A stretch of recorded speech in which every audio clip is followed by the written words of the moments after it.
All right. Hello, everybody. Today is Tuesday, September 2nd. Thank you so much for joining us.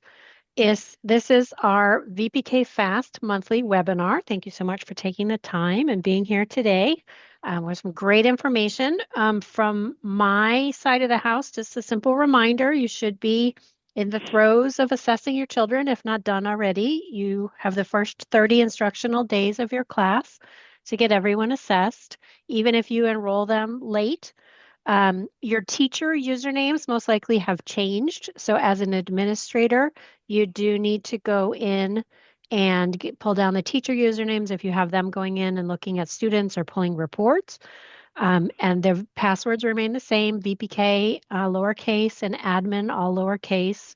Um, Training is on the new website, the VPK or the Renaissance Learning Academy website. No more Renaissance U. So anyone who's doing assessment has to be trained first. And we need those training certificate and the 2 agreement forms back from you. And there was a third thing that I have forgotten. It was something.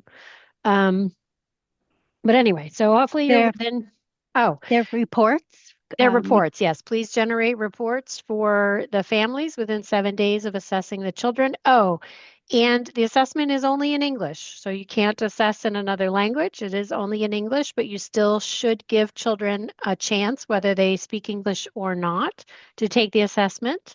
And you really should give them 3 chances to get through. So if they can't get through the practice by the third go round, you can mark them as non-participating, please. Oh, I know. I remember the last thing. So please give them a chance to be assessed. Let them, a lot of times when you're learning a language, you don't necessarily say a lot, but you may understand more than you can say. So you do want to give them an idea so you can get an idea of what they do know. Um, and the last piece was, the reminders of your assessment due dates are coming from WebAuthor. So if you haven't seen those, they're coming for no reply, WebAuthor no reply email with your due dates for when your assessment's due. If you haven't seen any of those, please let me know. It was set up using some profile information, probably for it's how the state pulls the data down, which may be your owner email instead of your director email. So if I need to fix that, just shoot me an email, let me know it needs to go to somebody else. But those reminders will be coming automated and not so much from me personally in the future. So, um, AP, Sandra, make sure they print out every assessment. Yeah, the progress monitoring and make copies. Yeah, you do want to set a policy to save your data. So as you pull down the assessment for the families, you should save that file digitally, those reports of your parents, your star parent reports, so that you have those. You are required to keep data for 5 years. So that is included in that. And every year the system resets, so you will not get access to those reports any longer once the year is over. So over the summer, they reset the whole system and they purge all of that data. So if you have someone who comes to you that was a former parent and says, "Hey, can I get a copy?" They're not going to be able, you won't have it to give them if you didn't save those files. You don't have to save the printouts. You don't have to save the ones the parent signed, but you should save the digital copy when you pull down that report from the system so that you have that should you need it in the future or as part of your 5 year of record retention requirement per your contract. And I think that's it. Parents can see their scores in the family portal. Per the state, they actually, I think, can see all 3 progress monitoring scores that recorded on their child. So if they go into the family portal, they can see it on that side, but they won't be able to generate a report or anything if they need to give that to their kindergarten program. All right, I'll stop talking. All right, so I have Claudia and Devora here to talk about VPK data and the FAST program. So thank you very much for sticking with me through all my administrative logistical craziness, and we'll get into the fun stuff. So take it away, ladies. Nice to see you. Nice to Nice see you to too. meet you. That is awesome being here talking about data. Probably you will say, what awesome thing will be data, right? But we're gonna that's why the title of the presentation is VPK data made simple. Because sometimes we're overwhelmed thinking about all numbers and all data, like it's something like we don't really understand. But today we want to make it friendly for everyone. And this webinar has that purpose. Why is data important? All the data helps teachers and directors understand how students are performing, identify learning needs, and make informed decisions to support growth. And now we know that growth is really, really important now that we're facing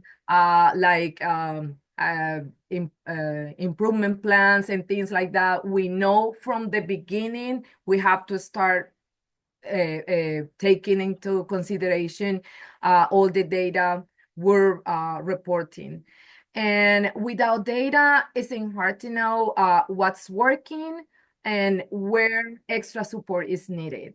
So that's why we are starting in the PM1, which is in the window now. It depends on the day you started your VPK, as Gina said, but it's really important that you you do your PMs in the frame time, and then run the reports and share the reports with the parents.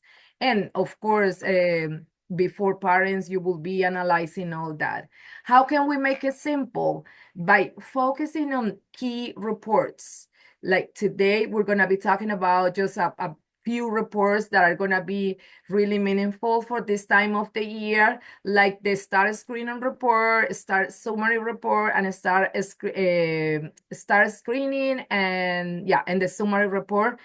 And we're gonna be like at the end of the this meeting, we're gonna know how meaningful it's to use the screening report to be effective in doing small groups and support our children. So the objectives are understand how to utilize reports for instructional planning, explore informal assessment to support students' growth, and integrate STAR tools into meaningful classroom activities.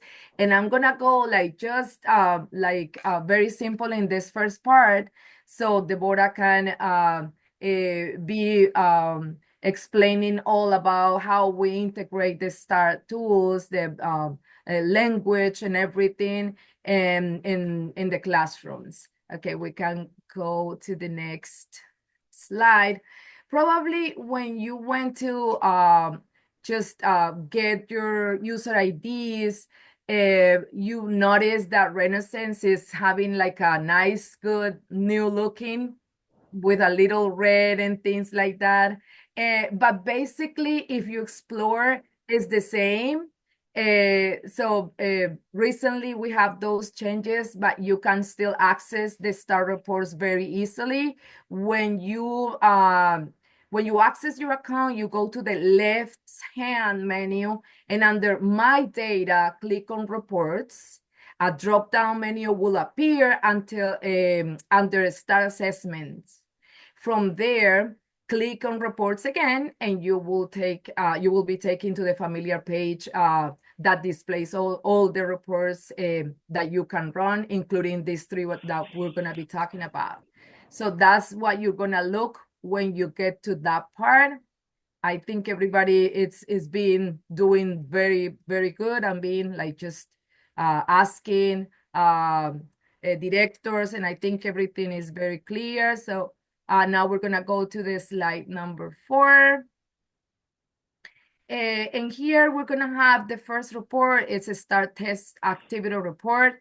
This report, I have like I remember when I was doing my time as a VPK teacher, and you know how busy is when you are in a classroom and you have to do a lot of things, and every time you never gonna finish all the PMs in one day. So the next day I will be like, oh, who's missing for the reports? What else? And everything. So this report is gonna help you with that.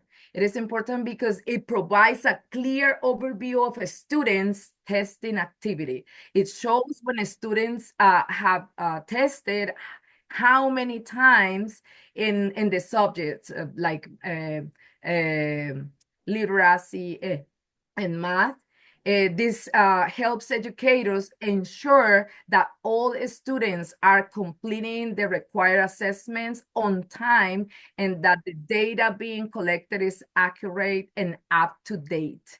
So if you want to be like everything is smooth and easy every day while you're testing, you just go to the start test activity report, and that will give you all the information you need. Sometimes we even do twice or three times assessments because we don't have that information clear. So this is a good report for you to take into consideration. Now we're gonna go to the slide number 4, and we're gonna talk about the start test activity report. And it is important, this report, because it provides a clear overview of, this will be the start summary. Okay, the start summary report. It will provide us an overall picture of a student's performance on the STAR assessments. And we want to know that. No, because we're going to approve or disapprove, because this is not the case. It's because we need to know the start point. Okay, we're not going to be talking about who's doing great or who's not. We're going to be talking about start points from this beginning of the year. This report is gonna summarize the key data such as students' scores, performance levels, and growth trends, making it easier for educators to quickly identify the strengths and areas that need support. That is all you need to know about this report. And then we're gonna go ahead to the slide number 6. And this is one of the main reports at this moment of the year, because it's gonna guide you in the instructions, which we're gonna be talking about today. This is the STAR screening report. This report shows how each student it's doing in their learning. It helps teachers see how might need extra support with some of the students in which areas, so they can improve help early in the school year. No, we're not going to be at the end just looking through and looking if they grow enough every month. From now, you can just plan your instruction using this report and make sure every student stays on track.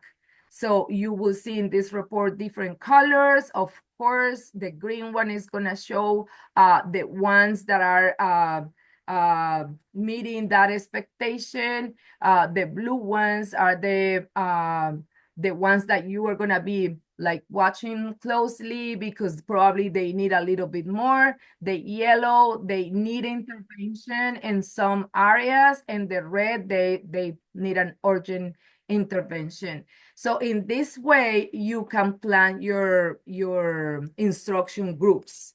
And how you do that using this report. The report shows each student current skill level in subjects like reading and math. Teachers can identify the students with similar performance levels or learning needs. So you will see that probably you have 20 children in your classroom, and out of 20, 11 are like using the same or likely the same STAR screen report. So you can just see, okay, I'm gonna group these children that need more support in math, more support in literacy in small groups, and that's gonna guide you. Teachers can use this information to group students together, so instruction is targeted to their level. This allows for more focused teaching, helping students get the support they need without slowing down the rest of the class, because we don't want that. When we are trying to work with everybody together, we're not gonna get the most. That is the difference. If we can go ahead and see the slide number 7, just to take a look a little bit closer of this report, we can see that we can have activities in the VPK classroom in large groups. All students in these groups participate together. It's good for circle time, for songs, for group discussions, for greetings and all that. It's less individual attention for each child and helps build social skills and class routines. So we're not going to use a large group to be really teaching or instructing something, because that is not the purpose. But with a small group, you're going to join only a few students at the time. Teacher can give personalized instructions and report. Students can practice skills on their own level, and help this small group help children gain confidence, because they can participate more. You know how sometimes they're shy, and in large group they don't answer anything, not even a hello. But in a small group, probably they're gonna open, and they're gonna be talking to the teacher and the peers. They're gonna be engaged, and they're gonna progress a lot faster. Now we're gonna go to the slide number 8. It's a quickly review of one report that probably everybody's seen at this time, is the Star Parents report, right? As Gina said, you have to share this within the 7 days. After you do your PM1, you're gonna share that with parents. And what are you gonna share? This report is a simple way to share students' progress with families. This PM1 will show the start point. Probably the PM2 now is gonna start showing the progress, because now you can compare. This is the start point, but the PM2 and PM3 is gonna show that progress, and you can compare the growth. It shows a child's performance growth in areas where they may need extra support. By reviewing this report, parents can better understand how the child is doing, celebrate successes, and partner with teachers, because we are all a team, a big family, to support learning at home. So sometimes we get this kind of parents that come to school and said, oh, is my child learning how to read?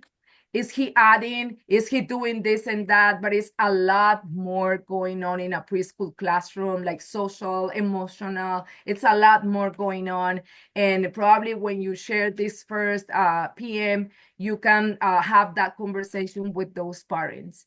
So I know everybody at this point, because how many years are we been using the PMs, Gina? Like probably 4 or 5? Oh.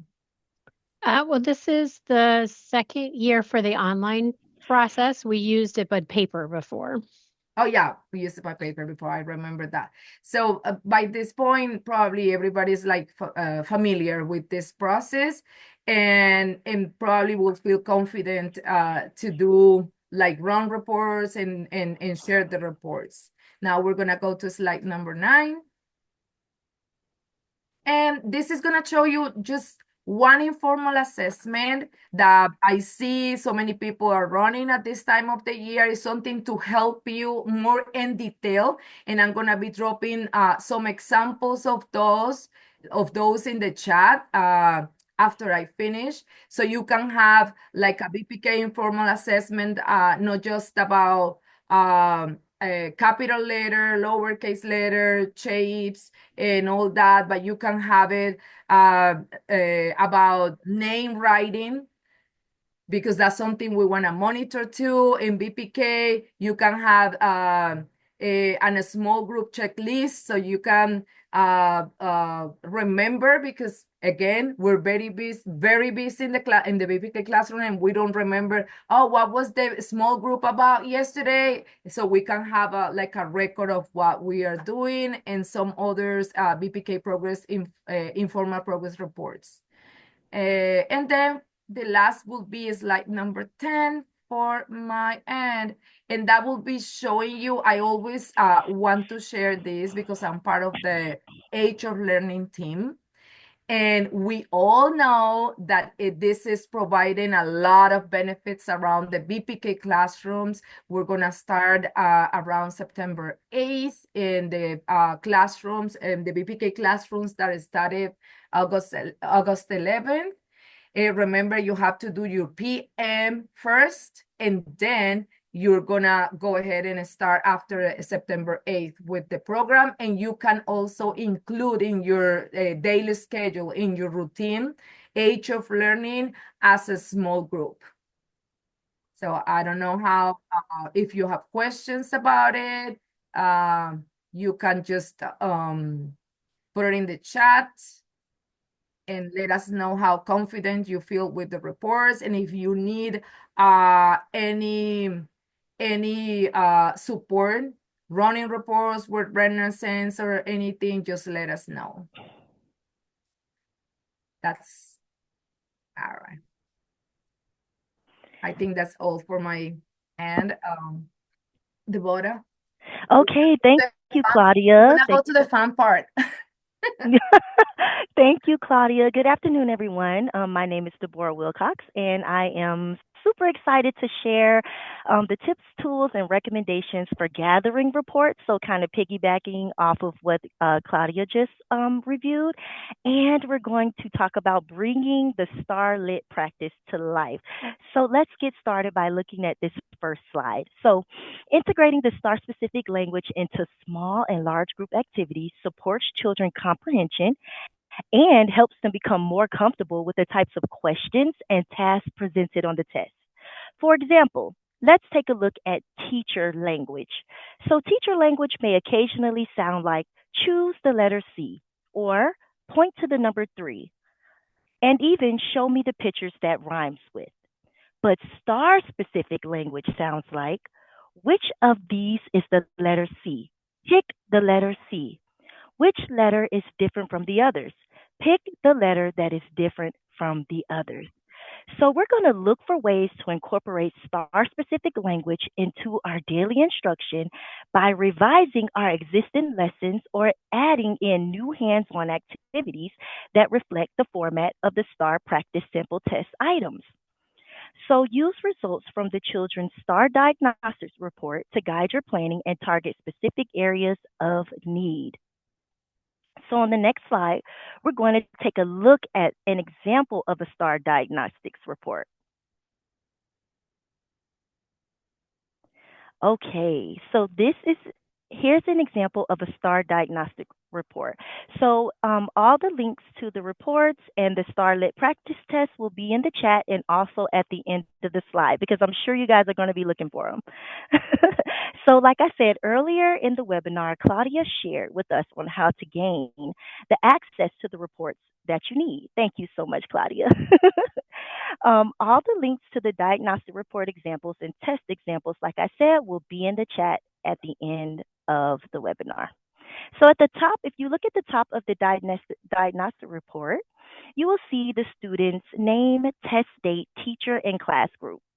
And below that, you will see the scale score of the most recent test along with the color-coded bar scale. With red, Claudia mentioned this earlier, meaning urgent, yellow, intervention, blue on watch, and green is at or above the benchmark. So as we move further down the report, you will see the substrands and skill set scores. So what are the substrands? So the strand scores on the student diagnostic report provide information about how students are performing specific to grade level strands. So the strand scores help us identify an individual student's strengths and weaknesses so teachers can plan appropriate personalized instruction. That's what we're talking about today. And ranging from 0 to 100, strand scores estimate the student's percent of mastery on skills at a pre-K level. So if you take a look closer at the substrands, you'll see alphabetic principle, which goes into alphabetic knowledge, alphabetic sequence, letter sounds. You have concept of words, visual discrimination, phonemic awareness, phonics, vocabulary, early numeracy. So this breaks down the skill set. Let's go to the next slide. And this will also be provided for you in the chat and at the end of the slide. All right, let's talk about how we can bring the practice to life. We're going to explore some examples of hands on activities that reflect the format of STAR practice sample items. Okay, everyone. So the photos on the left show examples of STAR lit sample test items. These sample items include subdomains, questions, and visuals. The example of the test items, again, I want to say will be provided in the chat and at the end of the slides.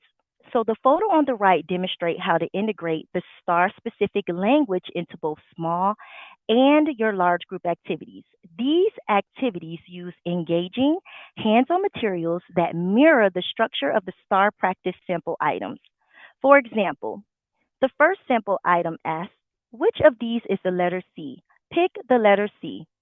The second item asks, which letter is different from the others? Pick the letter that is different. You can replicate these types of questions using different materials that you have laying around your classroom. In this picture, you can see a picture of foam letters. So in this example, you can use these foam letters, you can place them in water and ask similar questions using STAR specific language. So you can place the foam letters on the carpet, in water, however you decide, in sand, and you can use that STAR specific language. Which of these is the letter C? Pick the letter C. And oh, how much fun that will be to incorporate the STAR practice into your daily fun, small and large group activities, making them hands on and exciting.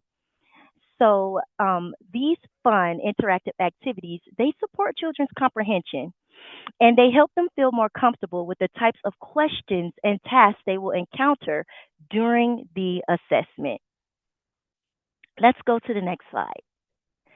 Bringing the practice to life continues. So let's look at a few more examples of how you can take the STAR lit practice and turn it into hands-on activities that you can incorporate with your children at small and large group activities. So the photos on the left show examples from the phonemic awareness and math subdomains. The photos on the right demonstrate how to integrate STAR-specific language into small and large group activities using these hands-on tools like flashcards and dry erase boards. So, for example, you can ask questions such as, the word is boat. Pick the number of sounds you hear in boat, or pick the number that is missing. So you can have children respond using the materials that you provided. These engaging activities support comprehension and help children feel more confident with the STAR style questions. So, again, taking these things that you already have in your classroom, counting bears, flashcards, dry erase boards, things that you already have around your classroom, and creating fun, hands on activities that reflect the STAR practice sample items. How fun would that be in getting your child to learn more? Let's go to the next slide. So here are a few more modes and modalities for practice. You see here we have our large engaging board. We have our art. You can incorporate art like Play-Doh. You can incorporate music to add in the STAR language. You see we have smart boards. So these tools can enhance children's skills by making learning more engaging and multisensory. So interactive learning boards, as you see here, and smart boards, they support visual and hands-on learning, right?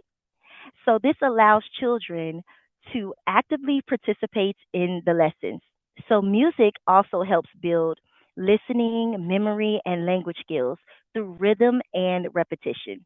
So art activities like using Play-Doh, they support the fine motor development, creativity, and shape recognition. So together, these ideas and tools can create a rich learning environment that strengthens key early literacy and math skills. So I want to encourage you teachers to try to take those starlit examples and make them come to life in your classroom.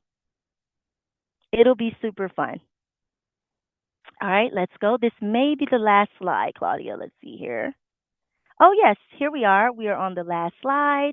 I'll go ahead and let Claudia or Gina take over, but this is the resources for you where you will find the Renaissance sample star test reports, and you will find all the different sample reports here in these links on the screen. Thank you so much for having me today.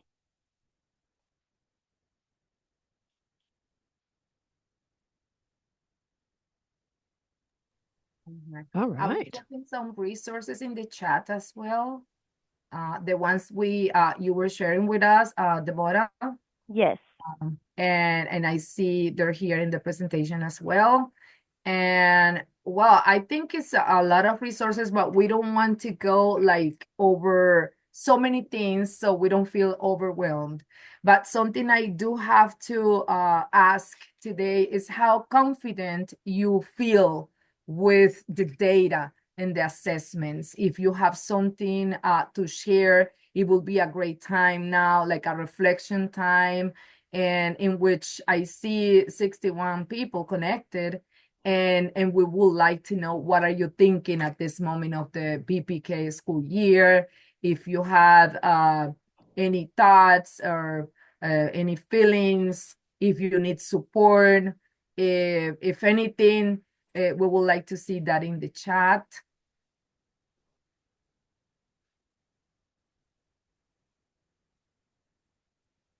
I know it takes time, and we were thinking about how great it will be to have VPK educators as well in this webinar.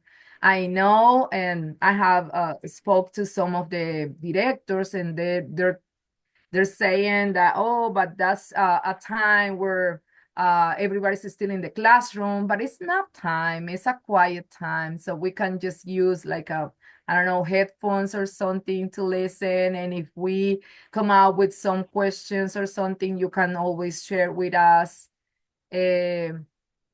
So I know the topic today is a little like hard on us because it's talking about a lot of numbers and a lot of data. But if you have something to say about it, it will be great. If you have questions at all about VPK at this moment, I'm surprised that nobody's like asking anything or saying anything in the chat.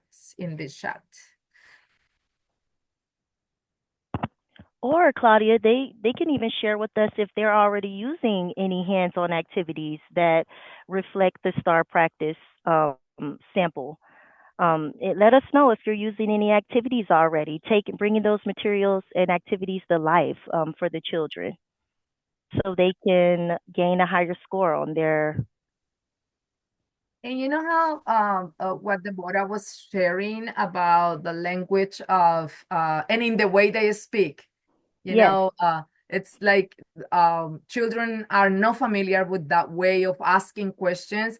I was even sharing with Deborah and Sandra that when I was a VPK teacher, I felt so frustrated when my children were doing the assessment, and they were asking about capital letter, and the whole time I was teaching them uppercase letter, and they all knew uppercase letter, but they didn't have a clue what a capital letter was.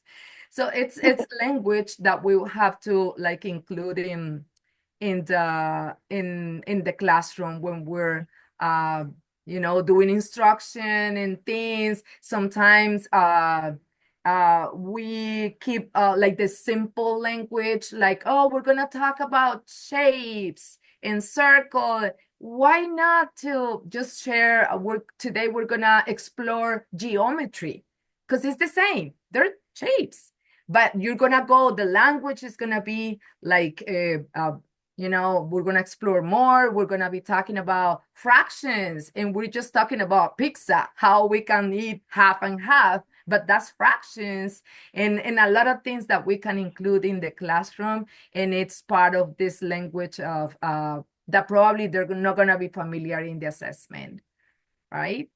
Right. Yeah. Absolutely correct. Yeah. When I was a teacher, I had so much fun coming up with different creative ideas and materials and activities to get that language in their head. So as soon as they logged on to the test, at least for the second round, they were more familiar with the language and kind of breezed through a lot more easier. And it's absolutely fun and engaging to create those activities and replace them for some of your small group activities. Taking those reports and like how Claudia showed us those reports earlier, the STAR summary reports and the STAR screening reports. They group the children up. You can take those groups who are in those color bands, the green and the blue color bands and the yellow and the red color bands. You can group them up and create those hands on language rich activities to Mhm. help support these children by taking those reports and building from them and creating from them. Yeah. Yeah. It's awesome. It's like a lot of things we can be doing in the classroom. I remember I think it was last year, Flamingo Learning, they were offering like probably 3 years ago, this training called small group investigation. So it went like even farther than a small group. They were extending, because in a small group you can extend the topics you're talking about. You can even take that knowledge across your classroom. And why not, you're doing the small group in the table, but why not extend that in one of the centers? Why not taking that even to the playground, to the outside time? And that's going to be looking good in the assessments, because Yes. you're not going to be just there playing. You're going to be using curriculum and a lot of language and a lot of learning and instructions while you are outside. So it's a lot of things we can explore. And with simple things, we can make the most in one just routine in the day. Yeah, Claudia, I like how you said that. So they can take the same foam letters and hide them, have a scavenger hunt, and use that star language. Pick the letter C. Which of these is the letter C? Can you find the letter C? And have the children do a scavenger hunt outside with the foam letters or even numbers. Yeah. Even reading a book outside, like everything coming alive, right? We think that we just can read a book in the library. Yeah, very quietly. But why not going outside, and we are not gonna fight because they wanna just lay down? We have the grass and we have a space outside. Why not? Let's go and relax and read something and just use like all sensors we have in the party, because remember, children, they will learn about the world with the sensors, with what they see, they hear, they smell. So why not taking activities like that outside and take the most? And when they're engaged and they love what they're doing, they for sure are learning. Yes. Yep, yep. Did we get any questions in the chat or anything? Any comments? Nothing. I'm feeling so sad. No, but, but Well, at next least, time. well, chat, you can give us a thumbs up or a fire sign if you're going to try to bring the practice to life, and play around with the reports and see what you can come up with to see how you can group your children that need support. You can go ahead and put a yes, a fire sign, a thumbs up in the chat to let us know that moving forward you'll try to incorporate the language more and bring these practices to life with using the materials that you have and the modes and modalities that you already have in your classroom. That'll be great. If you just throw a thumbs up, a fire sign, Yeah, you that'll see be that. great. Look. So they love the thumbs up, huh? Okay, thumbs up. We Yeah, like it's the a good fire signs start, right, too. Gina? We're on fire. You're on fire. Put those fire signs in the chat. You're going to be on fire for your students this year. You're going to raise those starlit scores by bringing the practice to life. Put that fire sign in the chat. We'll try. Kids learn by touching, right? They need to Yeah. touch it and do it. So the more you can make Mhm. it that way. Absolutely. Any other questions administratively about getting to your reports or training or when things are due? Let us know.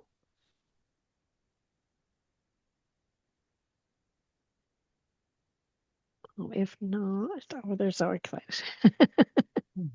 It's all me. Do you see that? I'm like making lots of comments. Thank you, Gina. So your window is open the first your first window is open the first 30 instructional days of your class. So depending on when you start, everyone has sort of their own window. If you started on 8/11, more than likely are open until 9/22. But if you have any variation in those days of your calendar, your VPK calendar, that could change. So you should be getting an email from WebAuthor with your windows. And I'm trying to also catch newly approved providers and remind them of the required training. And I'll see if I can get out another reminder email. But it is your first 30 instructional days. And your teachers' usernames most likely are new this year. So you do have to go in as an administrator and pull down their new usernames. You should be able to get in with your email address that you've used in the past, but your teachers probably have new usernames. So they're not going to get, they try to do forgot password. They're not going to get it because there's no emails associated with the teacher's accounts. And then, enroll your children, and those are imported over. If you have any change in classrooms can affect seeing the student's ID, or changing your teachers can affect them being able to get in. It takes about 24 to 48 hours for the import from our provider portal into Renaissance. So give it a window. But if you don't have any other questions, we'll end early. Thank you so much, ladies. Always nice to see you. Thank you. Great presentation. And we'll share that out with everyone. I'll stop my recording.